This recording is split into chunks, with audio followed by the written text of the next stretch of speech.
Hello and welcome to another episode of Big Girl Adventure Life. I'm your host, Maralana. Today's episode is a super personal one, but it's a whole lot of important.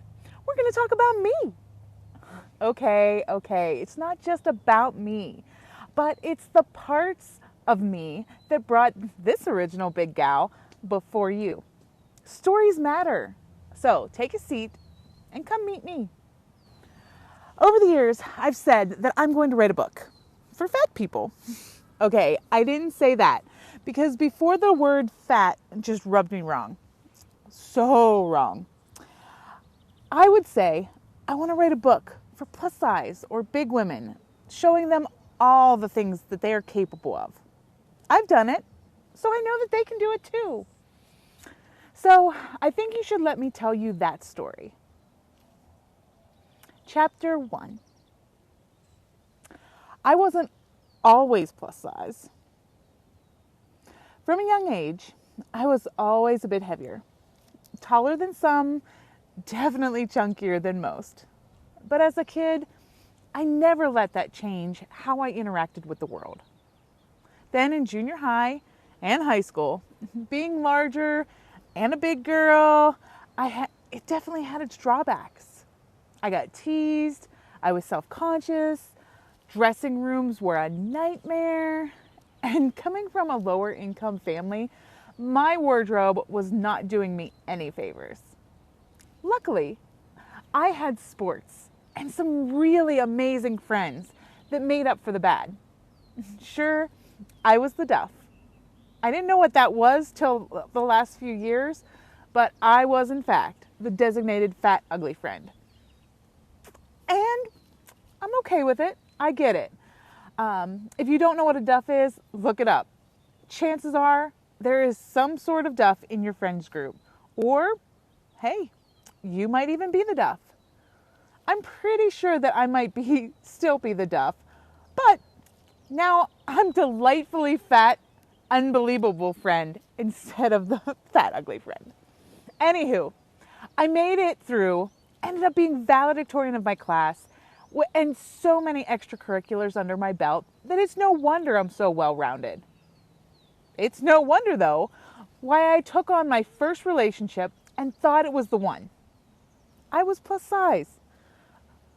Okay, you caught me again. I was obese for my height. I was over 300 pounds and uncomfortable in my skin. And it was that uncomfortableness that kept me in an unhappy situation. It took finding my go-to bee and my adventurous side to get me out of that situation. We'll talk more about that later. But that also turned out to be one of the best, worst times of my life. I had joined the fitness weight loss cults and I lost a ton of weight. My thyroid was working well and it was working with me. And I was like, whoa, look at me. Skinny is the way to go. I won't ever be able to do any of these things if I was fat. But I was missing out on other life things. I was at the gym a lot. I was counting calories, drinking weight loss shakes, taking weight loss pills, binging, purging, and no matter how small I got, I still looked in the mirror thinking it wasn't enough. And that is how a lot of people feel. That yo-yo cycle continued for me, as I have a benign tumor on my pituitary gland. Yeah, it's a thing. And it likes to play games with my thyroid. So when I joke that I've been obese 4 to 5 times in my life, I mean it. But now, here we are, all these years later, and I'm ready to publicly claim my fatness. Sounds weird that you have to claim it, but it's so freeing. I'm a fat girl! To just be able to say, I'm fat, and I can still do all the things. Big. I can hike. I can bike, I can kayak, I can do caving, scuba, and no number on the scale will tell me different. That's the confidence I have in me that I want to share with you. Okay. I know a lot of you are chomping at the bit to get started on taking adventures and are certainly wondering, how do I do this? What tips do I need to be doing that activity? And all of the questions. I swear we will get there. But I can't cover it all in just one show. We have a lot of shows to get through. So today we are going to start with some basics. Finding an adventure to take and breaking that adventure down into digestible bites. After all, we can't just decide to climb Everest. We can't decide to climb Everest tomorrow. So finding your adventure. When you were young, you were excited by everything that surrounded you. As a baby, adventures lay in discovering how your fingers work, how your toes move around.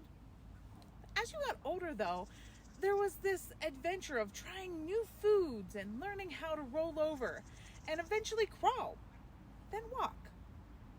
If you could clearly remember these times, your brain was probably full of questions and enjoyed each challenge. Young children don't see things as an obstacle in their way.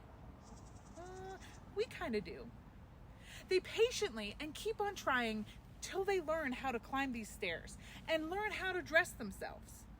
Then, as we grow, we start reading and seeing things on TV and the internet to find that there's a big world out there. And our mind opens and yearns for more. Unfortunately, as we get older, this excitement and sense of adventure seems to disappear. Instead, it's replaced with routines, habits, and things that are familiar, safe, and secure. So why in the world does this happen? Why do we let that go? Possibly because you get so tied up in your everyday life. You stop seeing the world that is all around you. Or you're just too busy with school, work, your family, this, that, and that your thoughts don't have any time to wonder, as they once did. This really is a shame, when the world has so much to offer everybody. So why not try and put some of this spunk back into your life?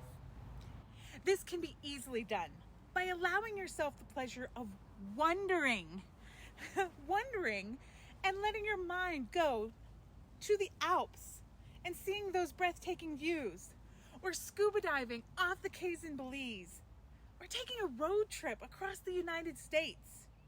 I've done all three, and let me tell you, they're defining moments.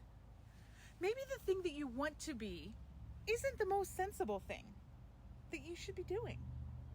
But if it is one of those things that is your life's dream, then do not question your reason why. Just find a way to make your dream a reality. If your dream isn't as extravagant, that's fine too. You may just want to learn martial arts or run a marathon.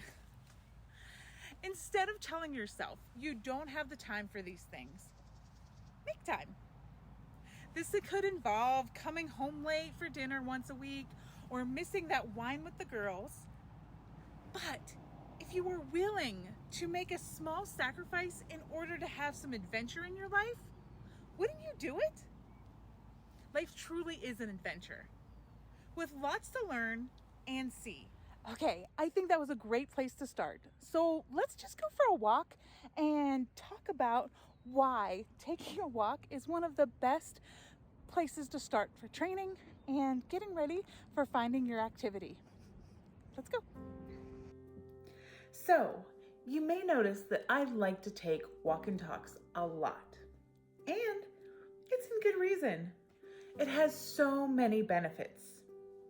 First off, it's relaxing. Taking in the nature of the walk, getting some exercise, fresh air, clearing my head, that makes the walk worth it. But when you're beginning a big girl adventure life, sometimes you need to start at the basics. And walking improves so many other skills that you need to take adventures. It improves your flexibility. No matter where you are, you can go out there and take a walk, and getting those muscles moving makes them move better. But also, it's the flexibility that you can do it anywhere. Whether you're out in the woods or you're in the city, whether you're in a building, you can just go for a walk. And that makes it flexible in that manner. It's also free. You don't have to be rich to do that activity. You can just find a love of going out and taking a walk. And there's the health aspect. It's good for weight loss, lowering diabetes, improving cardiovascular. So why wouldn't you just want to go take a walk?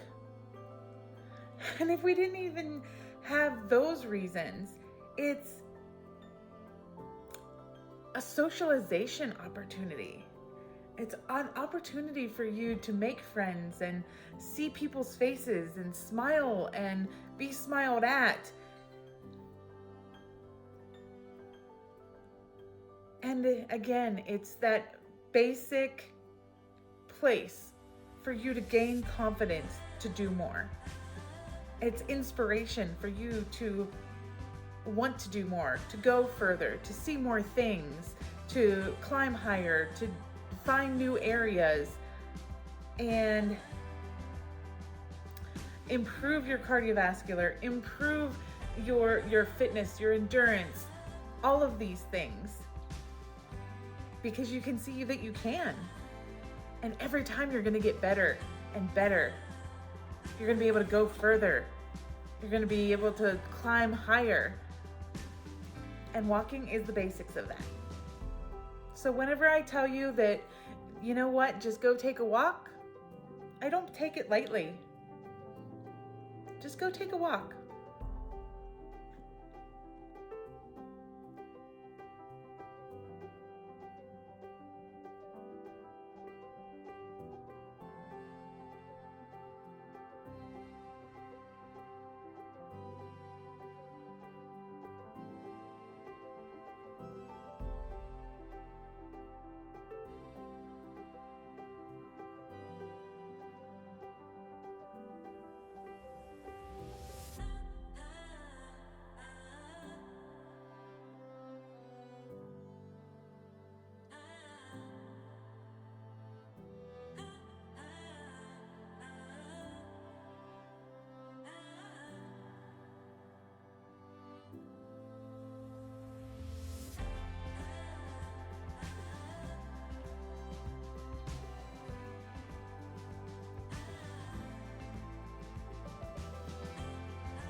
Okay, big gals, that's going to do it for this episode. Be sure to check in on our next episode where we interview Miss Nikki Klein. She is a solo backpacker and a professional snowboard instructor. I can't wait to talk to her, and I'm very excited for you to meet her. So as always, go do be, and I will see you on our next adventure.